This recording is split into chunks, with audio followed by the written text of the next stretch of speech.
Colon cancer में chemotherapy का क्या महत्व होता है? Do I need chemotherapy if I have been diagnosed with colon cancer?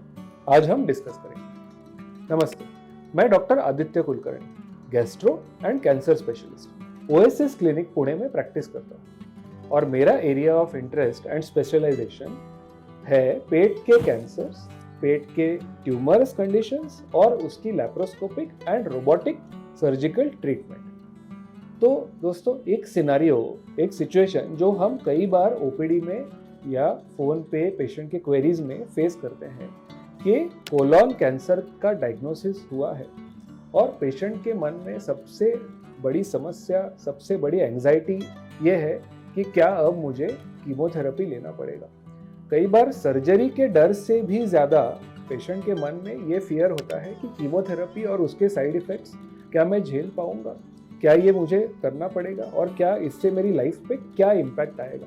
तो आज हम इस टॉपिक को डिटेल में डिस्कस करेंगे। तो दोस्तों, सबसे पहले ये देखना ज़रूरी है कि कीमोथेरेपी होता क्या है। सो कीमोथेरेपी एक कैंसर ट्रीटमेंट का ऑप्शन है, एक मोडालिटी है जिसमें कि हम पेशेंट के शरीर में कुछ ऐसी दवाइयाँ देते हैं जिससे कि कैंसर सेल्स को डायरेक्टली किल किया जा सके। यानी कि ये कुछ ऐसे मटेरियल्स है, कुछ ऐसे ड्रग्स है जिसमें एंटी कैंसर यानी कि कैंसर को किल करने के प्रॉपर्टीज होते हैं और ये हम यूजुअली पेशेंट को आईवी यानी कि सलाइन के माध्यम के द्वारा हम देते हैं और कभी कभी टैबलेट्स यानी कि ओरल माध्यम से भी देते हैं। तो this is what is chemotherapy. अब कीमोथेरेपी कोलोन कैंसर में कब यूज की जाती है? तो बेसिकली कीमोथेरेपी कोलोन कैंसर में 3 प्रकार से यूज की जा सकती है। सबसे पहला और मोस्ट कॉमन सिचुएशन जब कीमोथेरेपी देनी पड़ती है ये होता है कि कोलोन कैंसर की सर्जरी के बाद दी जाने वाली कीमोथेरेपी। तो जब कोलोन कैंसर डायग्नोस होता है उसके बाद में हम इसको सर्जरी करके, चाहे वो ओपन सर्जरी हो चाहे वो रोबोटिक सर्जरी के माध्यम से हो, इस पार्ट को, ट्यूमर को हम रिमूव करते हैं। इसके साथ साथ सराउंडिंग एरिया और लिम्फ नोड्स को भी क्लियर करके हम टेस्टिंग या हिस्टोपैथोलॉजी के लिए भेजते हैं और इस हिस्टोपैथोलॉजी के रिपोर्ट के ऊपर हम डिसाइड करते हैं कि इस पेशेंट को कीमोथेरेपी की ज़रूरत है या नहीं है। अब ऐसे कुछ फैक्टर्स हैं जिससे कि पेशेंट को कीमोथेरेपी की ज़रूरत पड़ती है। अब वो क्या फैक्टर है? नंबर 1, जब ट्यूमर का पेनिट्रेशन यानी कि सराउंडिंग टिश्यूज का जो पेनिट्रेशन है वो एक सर्टेन स्टेज के बियॉन्ड हो, जिसे हम टेक्निकल टर्म्स में T3 या T4 डिसीज के नाम से जानते हैं। नंबर 2, जब लिम्फ नोड्स की संख्या सर्जरी के दौरान कम आई हो, तो मिनिमम 12 लिम्फ नोड हम निकालने की कोशिश करते हैं। तो अगर 12 लिम्फ नोड से बाय एनी चांस अगर कम आए हो तब जाके पेशेंट को कीमोथेरेपी लग सकती है। नंबर 3, निकाले हुए लिम्फ नोड्स में अगर ट्यूमर नजर आ रहा है यानी कि lymph nodes are positive for the tumour, तब। नंबर 4, कुछ सर्टेन जेनेटिक म्यूटेशंस अगर ट्यूमर में पाए जाते हैं जिससे कि वापस आने का, रिकरेंस होने का चांस ज्यादा हो, तब इन पेशेंट्स को कीमोथेरेपी लग सकती है। तो ये जो कीमोथेरेपी होती है इसे हम एडजुवेंट कीमोथेरेपी के नाम से भी जानते हैं और ये सर्जरी के बाद जब रिकवरी हो जाती है तो लगभग 6 से 8 साइकिल चलती है और लगभग इसका टाइम फ्रेम जो है वो 6 मंथ्स का होता है।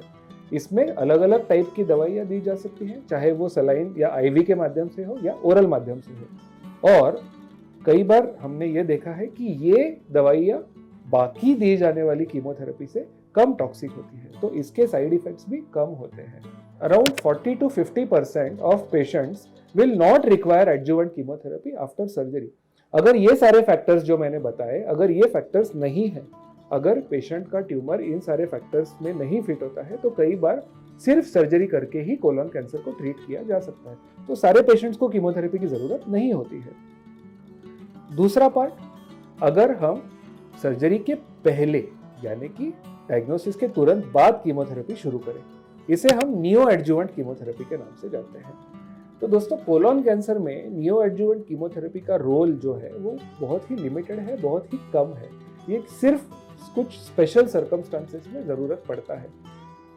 मोस्ट कॉमनली रेक्टम का कैंसर यानी कि मलाशय का जो कैंसर है, इसमें नियो एडजुवेंट कीमोथेरेपी ज्यादा प्रीफर की जाती है। तीसरा पार्ट है जिसे हम पैलिएटिव कीमोथेरेपी के नाम से जानते हैं। ये तब दी जाती है जब पेशेंट की बीमारी कोलॉन से होकर बाकी सारे जगह पे यानी कि लिवर यानी कि लंग्स यानी कि किसी और ऑर्गन में फैल चुकी हो। और ये काफ़ी सीरियस है क्योंकि ये स्टेज 4 बीमारी को दर्शाता है और इसमें पेशेंट को लाइफ लॉन्ग कीमोथेरेपी की ज़रूरत पड़ सकती है और कई बार इसमें अलग अलग टाइप के ड्रग्स को मिक्स एंड मैच करके देना पड़ सकता है depending on the patients tumour.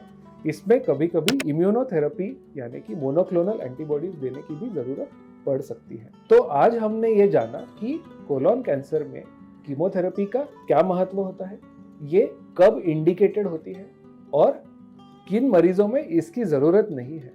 तो इम्पॉर्टेंट बात यह है कि सारे पेशेंट्स को कीमोथेरेपी की ज़रूरत नहीं होती है, ये सिर्फ कुछ सिलेक्टेड केसेस में ही कीमोथेरेपी देना पड़ता है। और जब ये कीमोथेरेपी देना पड़े, स्पेशली अगर हम एडजुवेंट यानी कि सर्जरी के बाद के कीमो की बात करें, तो इसकी टॉक्सिसिटी ये बाकी कैंसर्स में दिए जाने वाले कीमोथेरेपी से कई बार कम होती है, यानी कि हेयर लॉस और बाकी साइड इफ़ेक्ट्स ये कम होंगे। तो अगर आपको कोलोन कैंसर में कीमोथेरेपी के ऊपर कोई भी डाउट है, कुछ सलाह चाहिए, तो please feel free to reach out to me. आप मुझे मेल कर सकते हैं या यूट्यूब के कमेंट सेक्शन में भी लिख सकते हैं और हमारा चैनल ज़रूर सब्सक्राइब कर सकते हैं जिसमें कि हम कोलोन कैंसर के बारे में डिटेल्ड इन्फॉर्मेशन शेयर करते रहते हैं। Thank you very much.